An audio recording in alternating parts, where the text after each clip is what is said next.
Hello,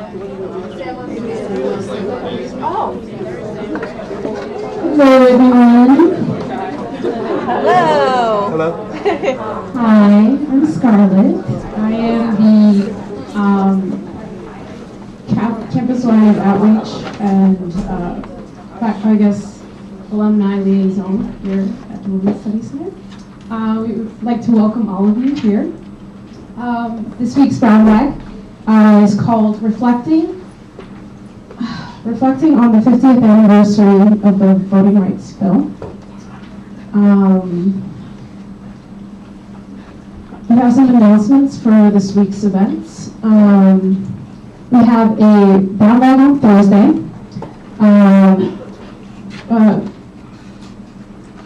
called African American Aesthetics and Poetry with Tracy Morris. This Thursday also at 4:15 p.m. in the center, Gender and Immigration at the U.S.-Mexican border with Diana Barnes and Mika Lowe and Zoe Zissou. Also this Thursday at 7 p.m. in Love Auditorium, with Todd Miller to discuss his book Border Patrol Nation, Dispatches from the Front Lines of Homeland Security. Also upcoming, not this week, but next week, we have Bree Newsome coming to campus. That would be for our next brown bag, which is 11:30 here. Also, some things to keep in mind. This is our home. We welcome everyone. And as such, we would like to keep it clean. And I guess some reminders. So clean up after yourselves. We have a compost and trash can in the back. If you're here on a regular basis, you'll know. If you can also silent your cell phones, that would be great. And I guess before we start, we also want to share that we have a pillar here dedicated to, I guess, to one of our members of the community who just passed away. If you would like to leave a note, that would be great.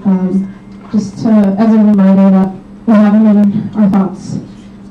And I guess before we start, we'd like to take a moment of silence for them.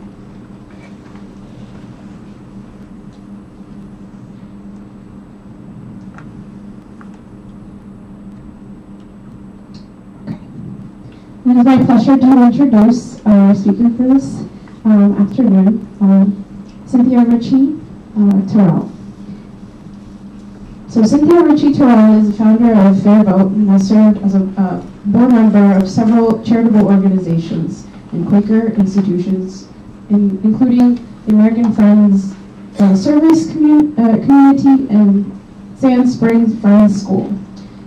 Terrell has worked in the area of voting system reform in this country and abroad, traveling in 1993 to New Zealand to support the country's successful referendum to adopt a promotional voting system. She now chairs FairVote's Representation 2020 project, which works to remove the structural barriers to women's electoral success in the United States. Before helping to found FairVote, Terrell worked extensively on political campaigns, working as campaign manager and field director for campaigns for the U.S. President, U.S. House and Senate, for governor, and for state and citywide initiative efforts, including a state equal rights amendment and a city campaign for fair representation voting. Terrell has 3 children and is active in a Quaker community and in civic affairs in Tacoma Park, Maryland. She graduated with a BA in political science from Swarthmore College in 1986. You can just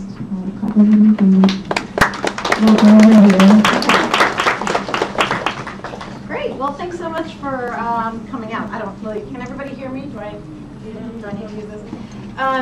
What the intro didn't say, thanks very much for the kind intro, that my father taught in this, or actually had his office in this very building. He taught at Colgate for 49.5 years, which I think at that point had been the longest serving. Maybe there was another guy, Farnsworth, who had taught 6 months longer or something. But I spent a lot of my youth in the conference room here, putting together the syllabi for his classes, and spending time in his corner office there. He was a professor who, I tell my children this, and they always feel like this is a good thing to do.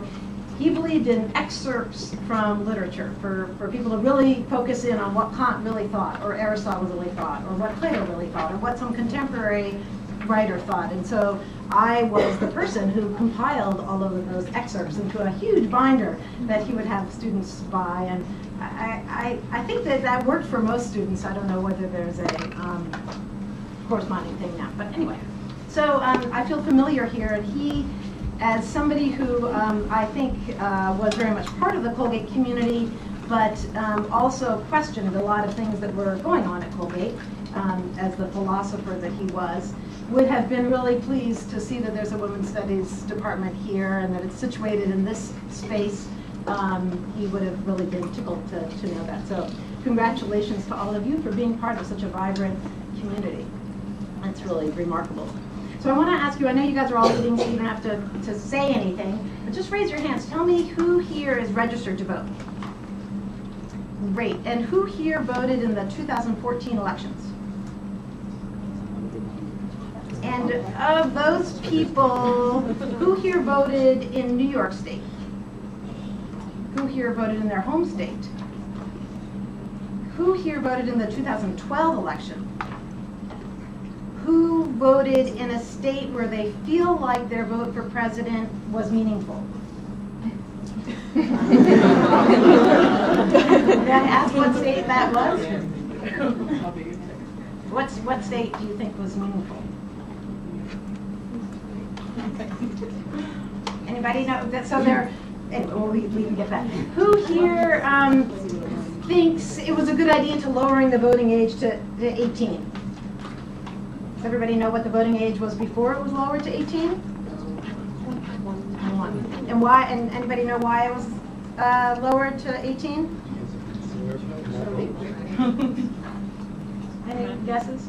People serve in the military without voting. Right. So people were serving and dying in Vietnam, but were not able to vote for the people who sent them there. Who here thinks we should directly elect senators?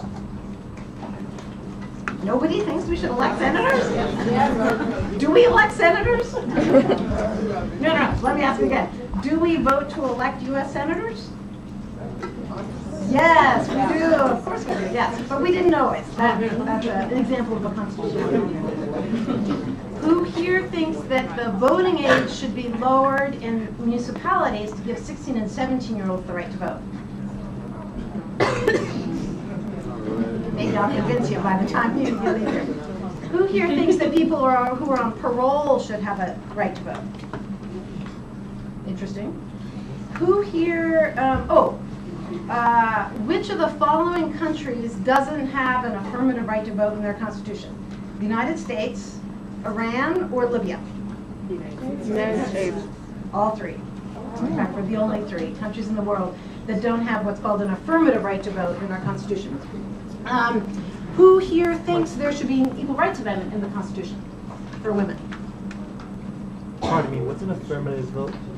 As opposed to saying the government or the state can't deny somebody the right to vote, many countries have built into their constitution an affirmative statement saying all citizens are guaranteed a right to vote, a federally guaranteed. But we... regardless of age? Well, there are some age limits put on it, Okay. but it's an opt-out system as opposed to an opt-in system, which is what okay. which we can talk more about. Anyway, I raise these questions to illustrate the fact that electoral processes are not immutable. They change. They change quite a bit. And I am somebody who graduated from college, it seems like a million years ago now, and when I graduated, I was certain I would run for political office. Oh, I forgot to ask my most important question. Who here is going to run for elected office? Oh my gosh! Who here would like to run for political office but doesn't feel sufficiently encouraged to do so? Just one person? Oh, you guys, you're breaking my heart. Well, for sure, an outcome of this talk, I hope you'll feel a little bit more energized and engaged and think about running for office. But I don't want to bully you into it. But I think that's one thing we all have an opportunity to do in this democracy. But anyway, getting back to me, I graduated from college with a degree in political science, and I was certain that I would run for political office. But instead, I found myself just 3 days after graduating, working on a U.S. Senate campaign. One U.S. Senate campaign led to a governor's campaign and a presidential campaign and campaigns for about 15 years. And the thing that I picked up most from that experience, there were some wins and some losses, is that the way our politics works is very focused on a very small portion of voters in any given race, in any given place, even if it's a state legislative race all the way up to a presidential race. The voters who are in play are a very small portion of the eligible voters. And that's unfortunate. In fact, some would say it's tragic, and that it really puts the United States apart from the rest of the world. Of course, the United States is really apart from the rest of the world in many examples related to democracy issues. We can talk about some of those. So I worked on campaigns for 15 years or so, and it was a very revealing process. And my husband and I worked together to defeat people and elect other people. And we were working on a campaign in Cincinnati, Ohio, and we discovered that Cincinnati had a history of a great voting system that's based on proportional representation. Turns out, not only Cincinnati, but dozens of cities in the United States in the 1920s and 30s and 40s adopted different voting systems. Because we don't have a right to vote in the U.S. Constitution, states and localities are able to design and determine the nature of their elections, which is one good outcome of not actually having a right to vote in the Constitution. So we discovered that there had been this system in Cincinnati because there were 3 strong parties in Cincinnati, and they developed a system where each of the parties, the Republicans, the Democrats, and what was called the Charter Party, could all have representation in approximate numbers to the strength of the electorate. We can get into the mechanics of that and how that worked.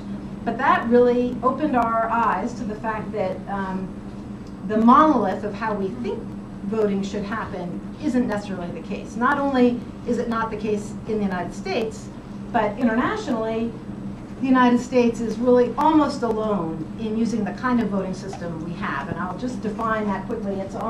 There's a little voting system 101, I think, on this thing that refers to a few of these definitions that I'm going to be using, so it might be good to look at that. But who here is a political scientist of sorts also? Am I talking to people who already know what political science is? So in this country, those of you who have voted, and maybe those of you who haven't yet voted, know that we just elect one person to represent 100% of the people. And we do it with a very antiquated, old-fashioned way of voting called winner-take-all voting that the United States inherited from, who was our colonial mother, as it were? Britain. And she gave it to Canada, the UK, Australia, and New Zealand. Some of those countries have done away with that antiquated system. The problem with that antiquated system is that people who are just a slim majority or plurality of any given community can have 100% of representation. And that has obvious negative consequences. It has consequences that are very negative for partisans, for Republicans who live in Manhattan, or for Democrats who are living in Texas or upstate New York. And it has very negative consequences for people of color who were systematically locked out of the voting process and the representation process. And thus we come to the Voting Rights Act, which was a real struggle in so many ways. We know that each generation has really had to redesign democracy to reflect the needs of that generation. And the change hasn't always happened fast enough.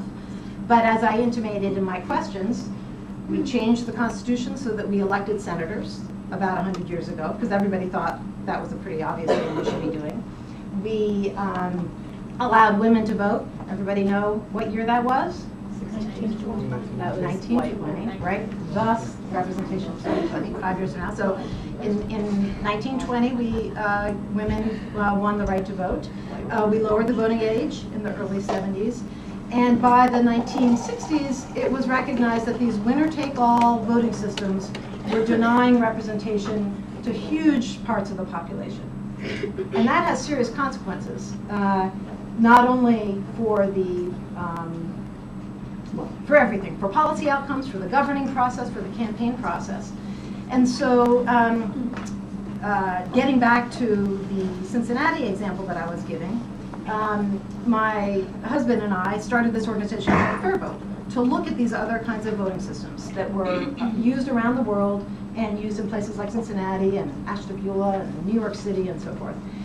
So we started FairVote and tried to bring a lens of focus and scrutiny on our voting system. And that's the kind of work that I'm interested in doing right now with women's representation. Just as people in the 1960s recognized that there were structural obstacles to people of color getting elected and enacted the Voting Rights Act to address those, I want to bring that same energy to looking at the obstacles for women getting elected and think of structural solutions to women's underrepresentation.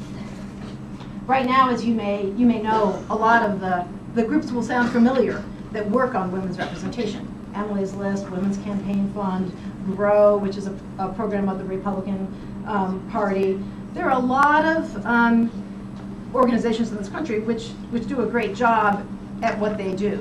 But the scope of their work, my critique of that work, is that they focus on changing individual women, one woman at a time. So they come into a community, they're great programs, Emerge and Ignite, and just they get a lot of funding and they do a lot of work. And to take a group of women and young men like you to say, okay, what tools do you need to run for office? What's going to make you walk out this door feeling like all of your hands are up and you're all feeling like, wow, if I want to run for office, I have the tools to run. And that's great. It seems like maybe you guys maybe you can sign up somebody, a recruiter from Ignite or Emerge, to come here and motivate people to think about running for office. But my analysis is that program doesn't go far enough because it's just focused on changing individual women and making people feel more able to negotiate a political system. The project that I'm working on, Representation 2020, tries to focus on what the systematic and institutional barriers to women's electoral success are. So just as we had that time in the 1960s when we were looking and expanding representation of people of color through structural changes and rules, I want to bring that same energy to the representation of women and the electoral success of women. And without that, we've done some recent studies. It's very popular among groups to try to measure the years to parity, the years to gender parity. And the general consensus is that it's several hundred years away, which seems grim. Do people agree that that seems grim in terms of women's representation?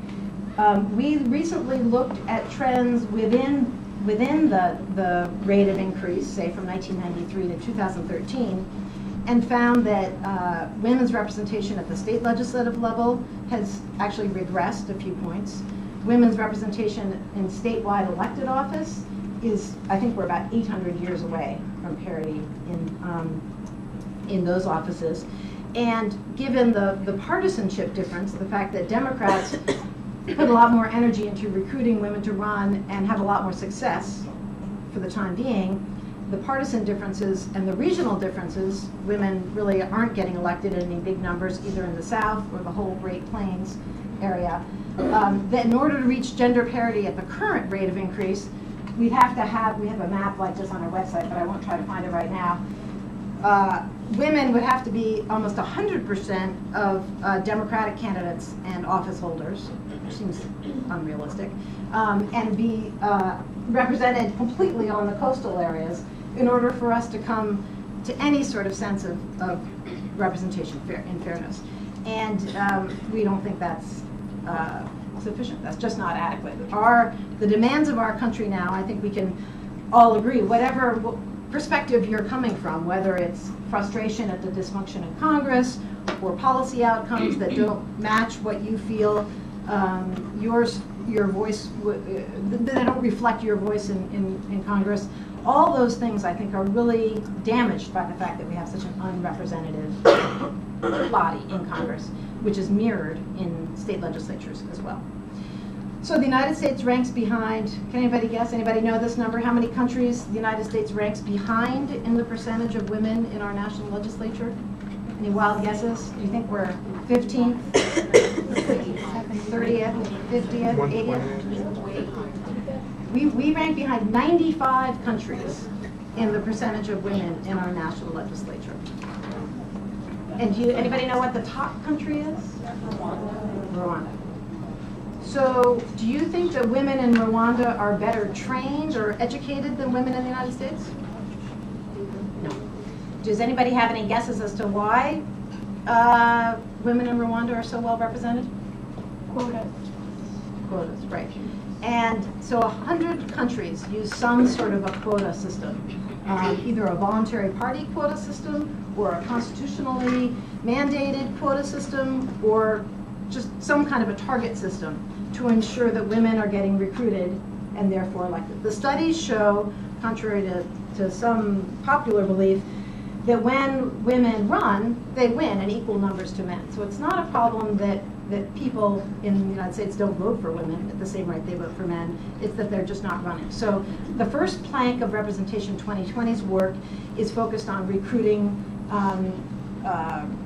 processes. So we really think that the political parties and PACs and all the gatekeepers and donors out there need to be pushed much more aggressively to say, okay, 50% of our money, the Sierra Club could do this, or the Family Values PAC, or whatever it is, 50% of our money is going to be targeted to women candidates. In fact, some of the PACs, which are member-driven, labor PACs and others, could say, look, we're going to do 80% of our money to women candidates to compensate for the fact that we know there are plenty of other PACs in the country who aren't going to be prioritizing women candidates. So that's point one, is the recruitment process. Point two is the voting systems, which I intimated at. The United States and its few cousins in this, sisters in this, Canada and the UK, still have this old, antiquated voting system. But all the new democracies, which have followed the United States, have generally adopted systems based on proportional representation. They tend to be party list systems. I don't want to get too detailed. I can certainly answer questions about this. And we're proposing similar systems, but candidate-based systems for the United States that depend on electing more than one person at a time, meaning there's a multi-winner district. Remember I talked to you about that single winner district? It's a problem when you're just electing one person. It's awfully hard to have that person be both a Democrat and a Republican and somebody in the middle and a person of color and a libertarian and a woman all at the same time. So naturally, if you elect 3 people to a district or 5 people to a district, it's much more likely that you're going to accommodate voter preference in that district. In fact, the 10 states that have multi-winner districts in this country, New York is not one of them, but Maryland and Washington and Vermont and New Jersey and New Hampshire, which is the shining example of gender parity, all use multi-winner districts. And the thing that makes multi-winner districts really work for women candidates and candidates of color, and all candidates in fact, is something called ranked choice voting. Does anybody know what ranked choice voting is? Great. You're going to leave and it's going to be so exciting that you're going to know about this new voting system. So I referred to the fact that we have this winner-take-all voting system in this country where you cast one vote and you either win or lose and you don't have any other choices. But there are lots of elections, of course. Maine is a great example of a nearby state where there might be 3 parties running, which are strong, and all are doing an effective job at recruiting voters. And in that state, Maine is a great example, the governor in the last 10 elections has gotten a plurality of the vote, meaning the majority of people didn't vote for the governor who gets elected. That person might get 37% of the vote, but all the remaining people have voted for another candidate. So there's a way to fix that, and it's a system called ranked choice voting. And it's used in all over the Bay Area. It's used in Minneapolis. It's used in Portland, Maine. It's used in a number of places. And in that system, instead of just having one vote, you can rank your candidates in order of preference. So a presidential race is a great example. It's easy. We shout out, give me 3 presidential candidate names we can use as an example of this. Trump. Who's somebody else on there? Bernie Sanders, and a third. Who might be an independent candidate? Or Jill Stein. Jill Stein, perfect example. Okay, so customarily in a winner-take-all voting system, as happened in the year 2000, Jill Stein, who's running, would be probably the last place finisher. Voters would go into the booth, let's pretend that you're a Jill Stein supporter. So you would go in on election day in 2016, I can't believe it, and you would cast your vote first for Jill Stein. And then, I'm just making assumptions, you might vote next for Bernie Sanders. So you give him your second place vote. And maybe you would vote, you probably wouldn't have to cast a vote for Trump. No. Maybe someone would. So in that scenario, instead of Jill Stein voters simply getting to vote for her, and then the results are added up, and actually Jill Stein loses. I mean, Jill Stein will lose, sadly, but Sanders loses because those people have essentially wasted their vote on Jill Stein. You vote for Jill Stein first, you vote for Bernie Sanders second. At the end of the election night, all the last place finishers are eliminated or taken out of the race, and their second place votes are redistributed to the remaining candidates. So in that case, which is fairly clear cut, I think we can almost say with certainty that 99% of Jill Stein voters would vote for Bernie Sanders second. So in an awfully close race, that might be the winning 2 or 3 or 4% that would take to have a Bernie Sanders president as opposed to a Donald Trump candidate. So do you understand, does the logistics of that and mechanics of that make sense? So the import of that, the reason that's significant is for a really long time, we've settled for the system that we now have, that produces winners who don't actually have a majority of the vote and actually don't reflect our views as a country. And they're not the consensus candidates. And we've seen some, the repercussions of that. I gave the example at the presidential level, but that happens in every election all the time. At the city level, at the state level, at the local level. I hear there was a contested mayoral race here in Hamilton. I'm not sure how close the results were, but the vision for democracy that FairVote and I share is that every vote should matter in every election as much as possible. A respect for every vote and every voice. And the only way to do that is to give people a meaningful vote, a vote where you know if you're voting for Jill Stein that you're not just throwing away your vote, but that vote might lead to your second place candidate getting elected. The example of Minneapolis is exciting for us because it's such a classically great example of ranked choice voting working well. Betsy Hodges is the mayor. Anybody here from Minnesota? Are you from Minneapolis by any chance? No. Anyway, so Minneapolis had 35 mayoral candidates. That seems like a lot to rank, but a lot of people ranked a lot of the candidates in Minneapolis. Betsy Hodges, who won, they have ranked choice voting, again as a reminder, won because when she campaigned, she went door to door, and if she encountered a voter who wasn't going to give her her first choice, she asked for a second or a third or a fourth place vote from that supporter. So that meant that the conversation with every voter was important. And the voter knew that the conversation with every candidate was important. So it completely changed the dynamic of the campaign process because all the voters mattered, which seems like something that should be true, but really isn't true. And because it's a more ranked choice voting as a system that really incentivizes grassroots organizing and consensus building, Betsy Hodges didn't have to run any negative ads.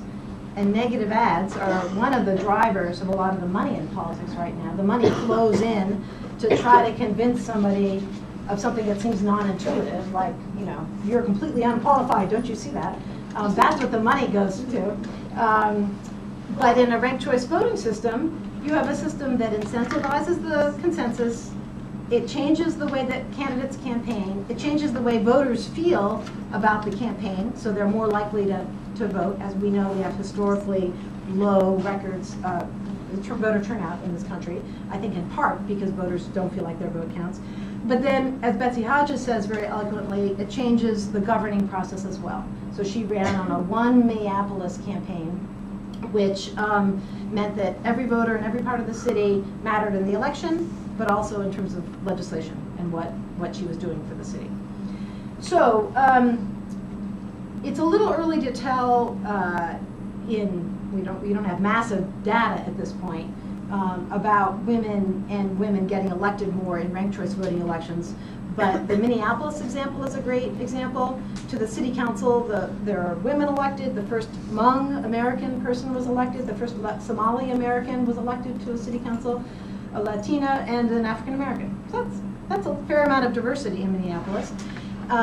In the Bay Area, ranked choice voting, did you say you're from the Bay Area? Mm-hmm.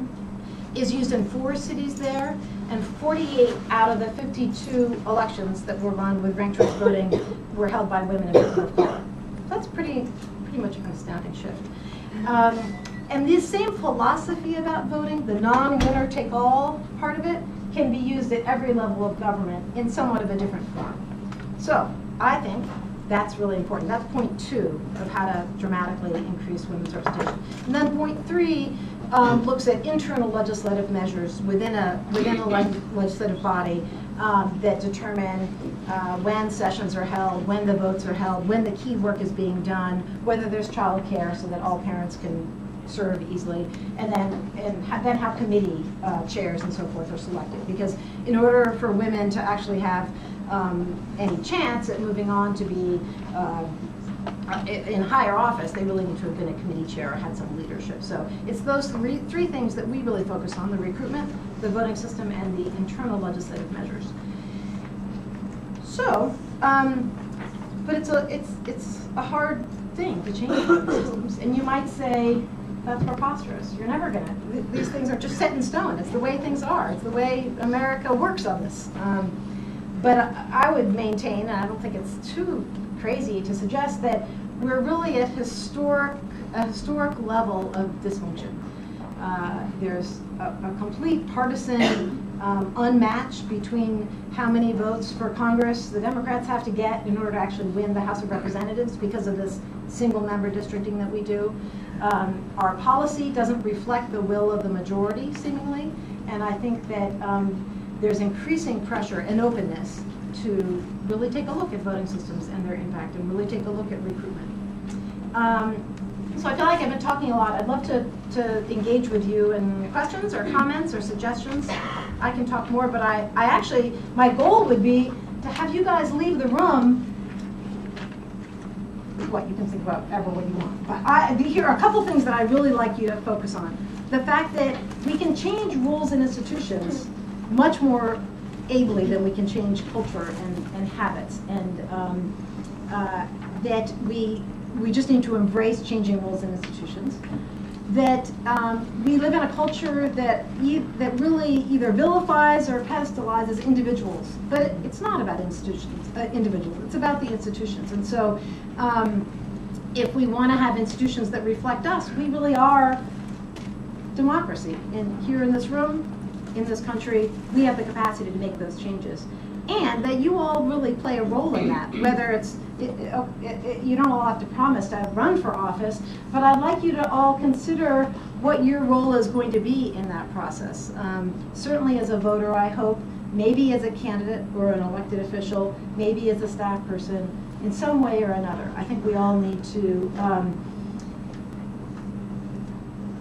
get away from the sense that we vilify politics for whatever reason, and acknowledge the fact that we're all part of it, and that we all have the opportunity, and in many senses the responsibility, to reform it.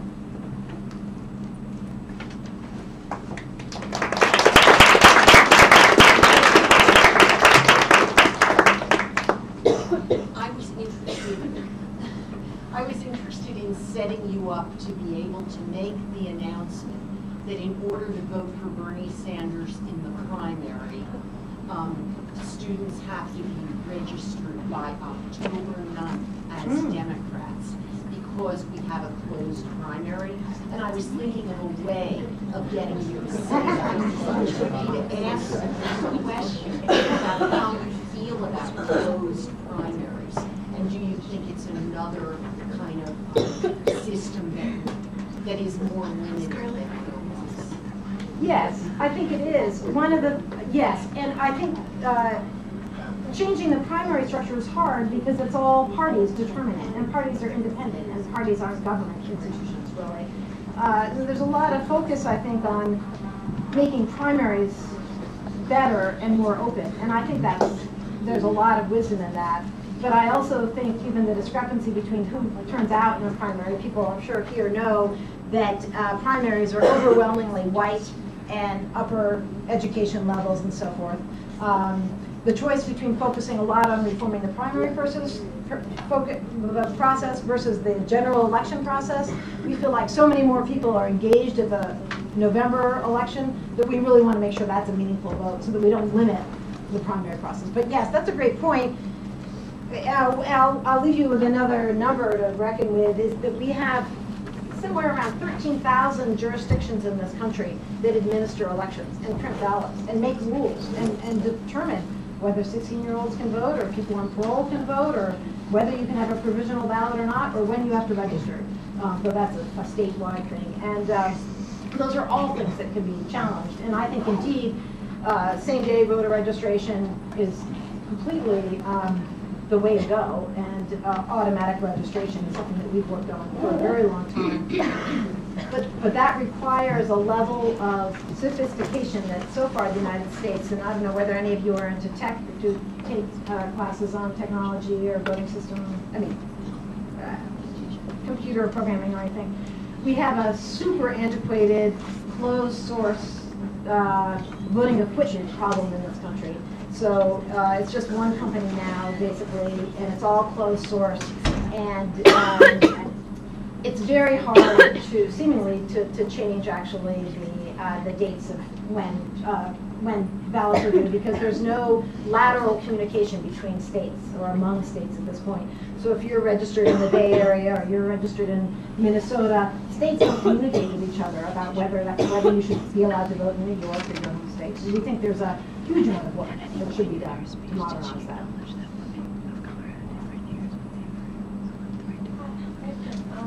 So I love hearing everything you said about people running. I really enjoyed everything that you're saying about people running and representation.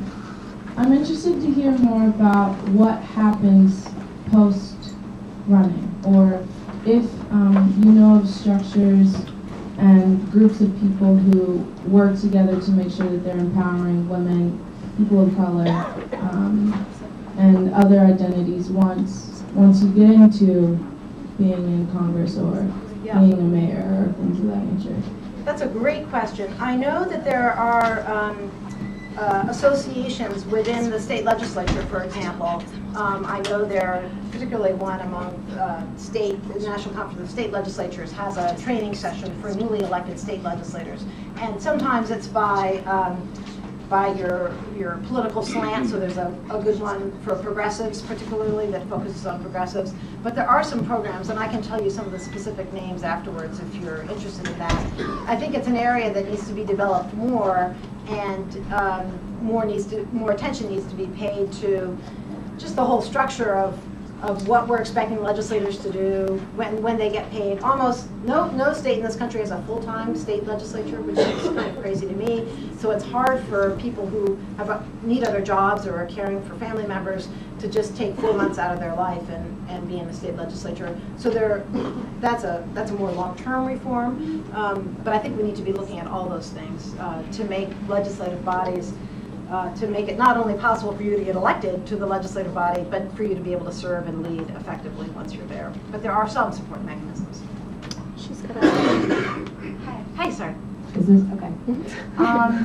Yeah, I don't know if I maybe missed it, but I think that when you were talking about women getting the right to vote, you use the year 1920 to talk about it, and I just thought that it would be important to also acknowledge that women of color got the right to vote a lot later than that. So just going Yes, forward. But, yeah. absolutely. I think it's true, and I think the nomenclature around all these things is very problematic, so thank you for that.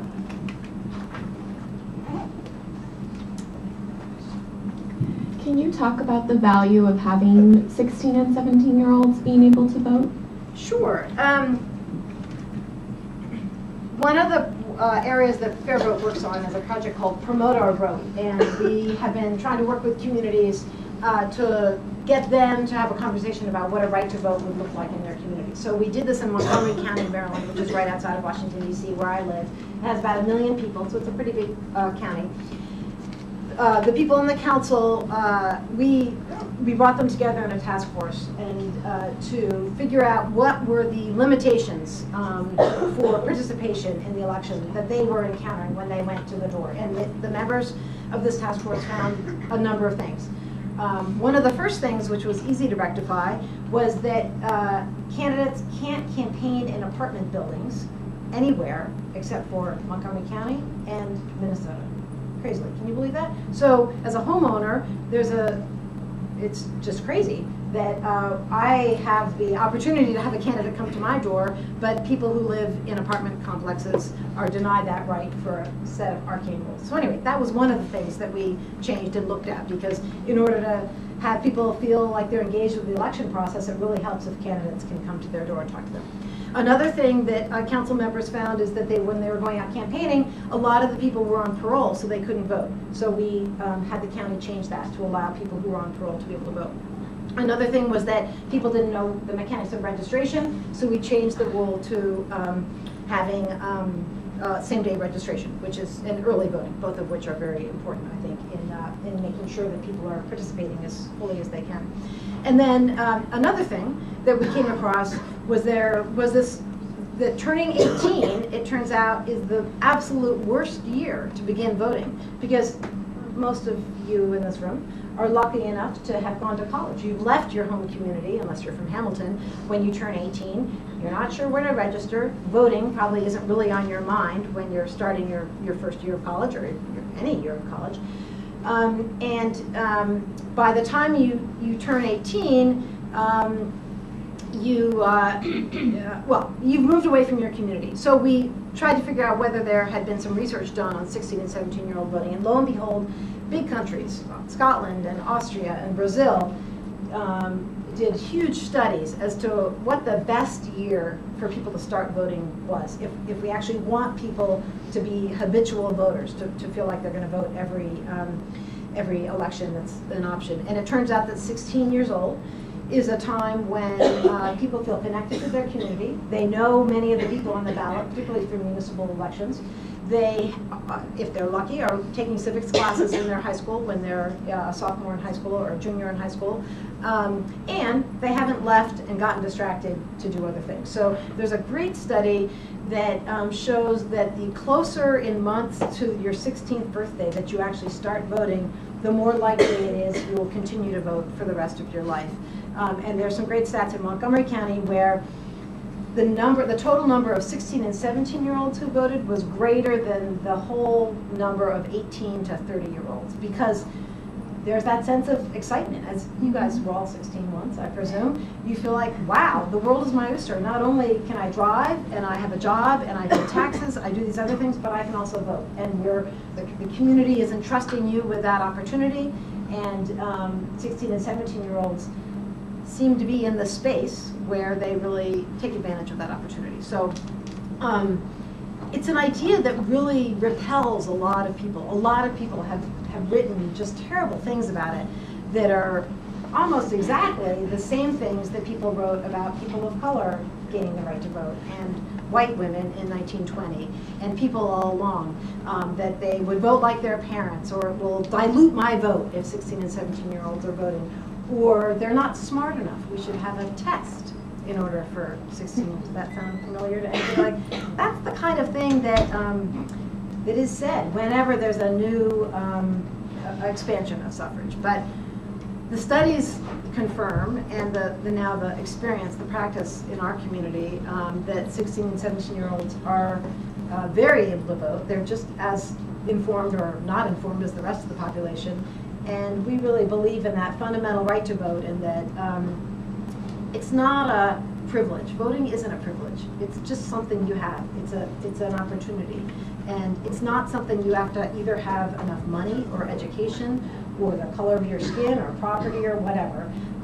So that's the genesis of it. But it's been exciting to us, or it's been painful, I guess I would say, not exciting, to see how much opposition there is and how many adults feel really threatened by the idea of a 16-year-old voting in a, it's just, I guess it reminds us of the depths of opposition to reform, and so that's been sobering.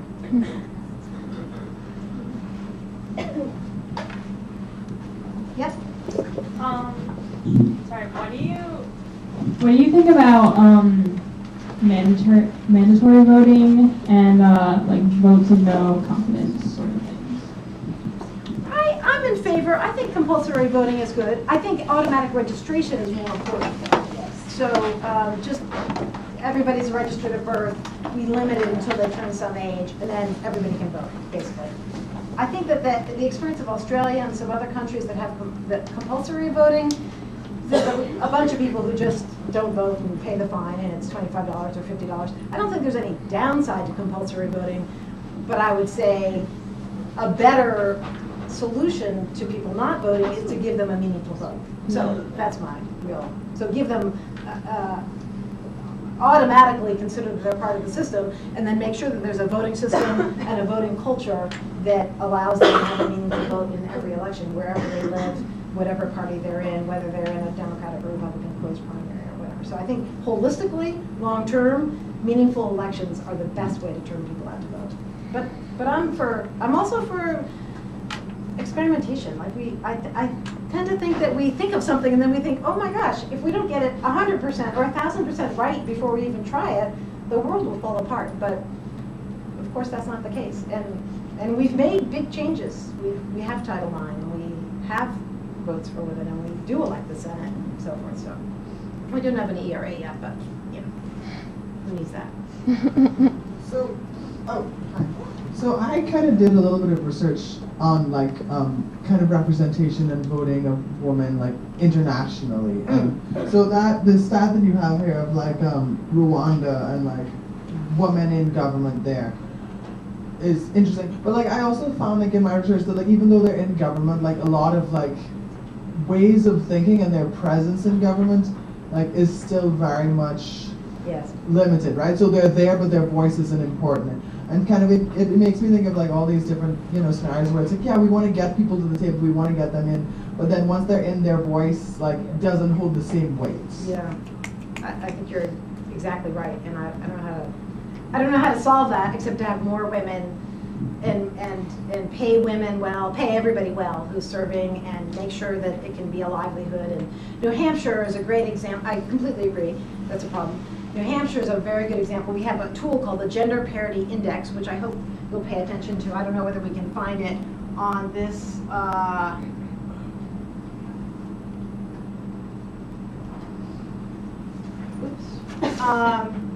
We look at every state, and we give a score to women at the local level, at the statewide level, at the statewide level, and at the national level. And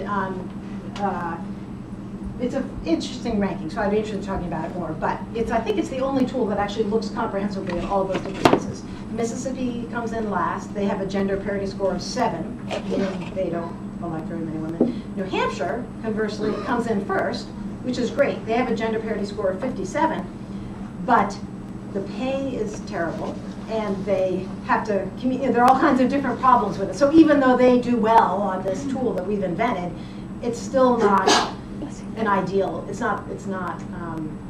We haven't arrived where we need to be yet. So I think that work is equally important to make those voices. And Rwanda is problematic for a lot of other reasons also. So there's an interesting rule of thumb among maybe social scientists in general, of 30%, that to make change in a body or to have an impact on a corporate board, whatever the group is, the non-traditional group needs a constituency of about 30% of the people to really make that change, and that needs to be over a steady period of time. So if you want to shake up Fortune 500 companies, it doesn't help. You can't do it in a year if you simply have gender parity on those boards. It needs to be over some period of time, and it needs to be at least 30% to ground the changes in the processes that have to happen.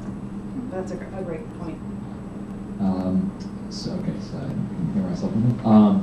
So I'm curious what your overall strategy for accomplishing these goals are, because I agree with a lot of what you're saying, but I notice when you use examples, they're with either in Montgomery County, Maryland, very liberal place, yeah. Portland, Maine, very liberal place, Minneapolis, very liberal place. Like, these hotbeds of liberalism yeah. are often, and for a lot of different yes. things, catalysts of change. But how do you reach out to someone in rural Texas, small town in Indiana, so, to convince people that I've had these same institutions and rules for years and they don't really embrace change like other places in the country do it? What is your strategy for reaching out to them? Well, that's a very good question. I think from wearing my FairVote hat, I would say it's trying to affect change at the local level while also maintaining a vision for what American democracy should and can be. And so, and leveraging those against each other. So it's actually on the ballot statewide in Maine in 2016, this ranked choice voting. So that's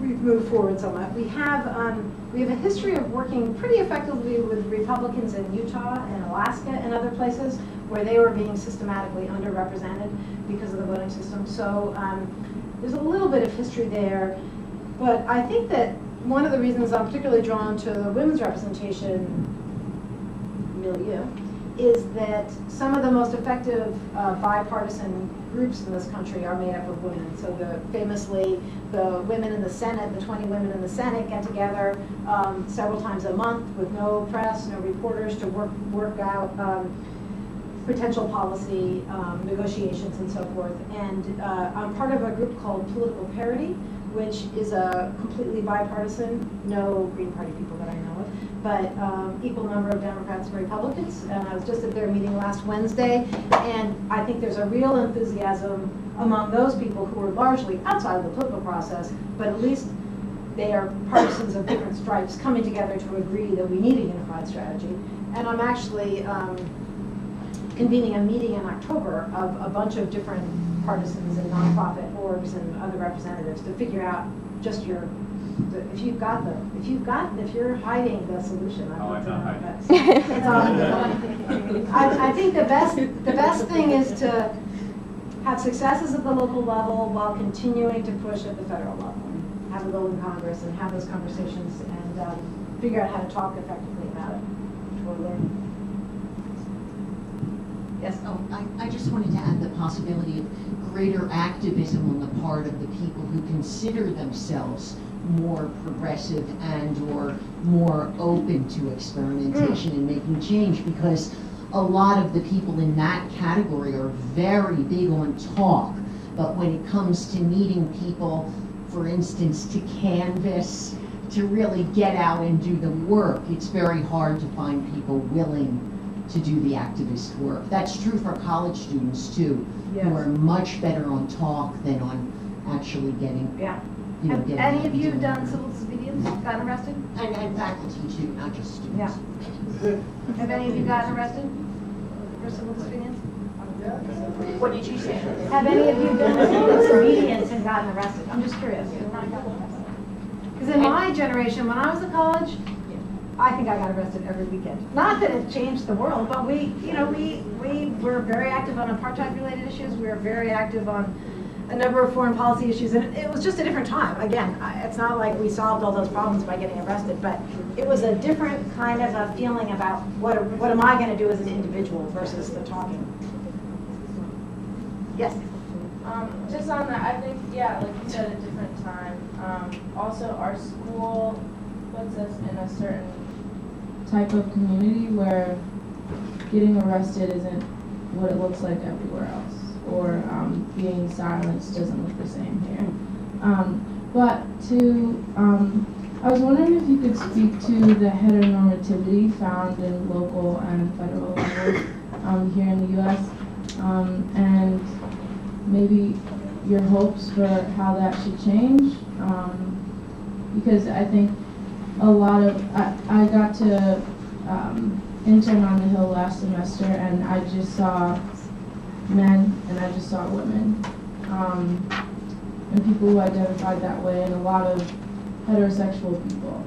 And that's not represented, that's not fully represented of our country. Sure. And I think there's a lot of voices lacking, and if we are going to be a democracy, then we need more voices. So I was just wondering if you could speak to that. Yes, and the fellow who asked that question is leaving. That's, I think, related. As an answer, I'll say that that FairVote as an institution doesn't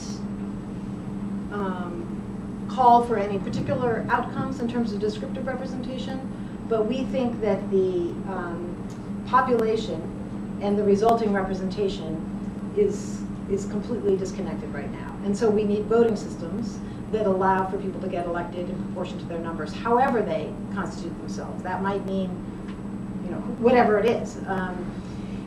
I will say that in terms of change, I think that the same-sex marriage effort, who would have thought 15 years ago or 10 years ago that would become a norm? And I think that was that change, which was really a cultural change, but a legal standing change as well, of course, came about because of a lot of very good strategizing among people about how to work at the state level and how to win very effective statewide campaigns. And so I think that kind of thing can happen, but it's most useful when there's a legal strategy and there's an electoral strategy and there's some grass tops and some grassroots who are all engaged together. I think that's the most lasting opportunity for change, is when as many of the tools that we have, we can employ them collectively. And everybody has their thing that they're working on, but it's nice when they're coordinated to a certain extent. But I mean, I think you're completely right about the group we work with, the Campaign for Reflective Democracy, did a study of the 42,000 elected officials in this country, and 71% of them are white men. So that just gives you a sense of that that identity of who leads us is the name of their campaign. That's a great website, Who Leads Us. Check out. Yeah. I'm curious. We kind of laid out. I'll just speak up. You laid out a lot of issues with our electoral system, and one that's on my mind a lot that you haven't addressed, that I'm curious to hear what you have to say about it, is the sort of money in politics. You touched on sort of negative ads, but just, I look around and I see, that people are voting based on misinformation or bad information or incomplete information, and in some ways that to me says, great, like 16 and 17-year-olds who are in civics classes right now, are perhaps more informed than most other voters. Yes. But so can we fix this with proportional voting and like all this kind of stuff without fixing the money side? Or not? No, but I don't think that we can fix the money side in the sense that people want to fix it, because money flows in. If you change one law or rule, as long as there's the incentive for people to use it, people are going to find a way to use it. So that's one part of the challenge, I think. Another report that we have is called Monopoly Politics, in which we look at congressional races the day after the 2014, I can't remember whether that was November 6th, but November 7th, we looked at the partisanship in each congressional district, and we projected who would be the winners in 2016. And my husband, Rob, has been doing this for 20 years, and he's missed one race in the last 20 years, which somebody died, or there was a complete reason. The point of that is that it's the partisanship in the previous election and the presidential race that's the core determinant of who's going to win that congressional seat. It's not money, it's not gerrymandering per se. The districting is a problem. So even though money is completely a problem, I think, in legislative outcomes, for example, people don't stand up to the NRA or any number of other pharmaceutical Or the Coke industries. writers. You can name thing after thing. Millions. It's not a problem so much, or I mean, it's not affecting who gets elected as much as just the partisanship of the district. Who, you know, how John McCain did here versus how Obama did here. That's the thing that's determining who wins this race. Sometimes I give the example when I talk that Romney could have spent $1 billion in Maryland, literally, and it still would have been a Democratic Obama state. And Obama could have spent $2 billion in Texas, and it still would have been a Romney state. Just because of the partisanship is hardwired. And one of the things I won't bore you with, but I do have on this PowerPoint, I guess I could show it, is the complete valley now in the overlap of swing voters in these states. So it used to be that there were red districts and blue districts, and there were a lot of purple districts, 137, I think, maybe 20 years ago. Now I think that there are 3. So the mounds are very uneven. There are red districts, quote unquote, and blue districts, quote unquote, and then 1 or 2 people who represent a district that was won by the presidential candidate of the other party. So that's the most telling predictor right now as to who to get elected. So to change that, we definitely need to look at the electing just one person. I think that the efforts to do public campaigning, finance campaigns and all that are important, but they're not going to change the outcomes. They change, I think, the legislative outcomes and the votes that are taken, but not who gets elected.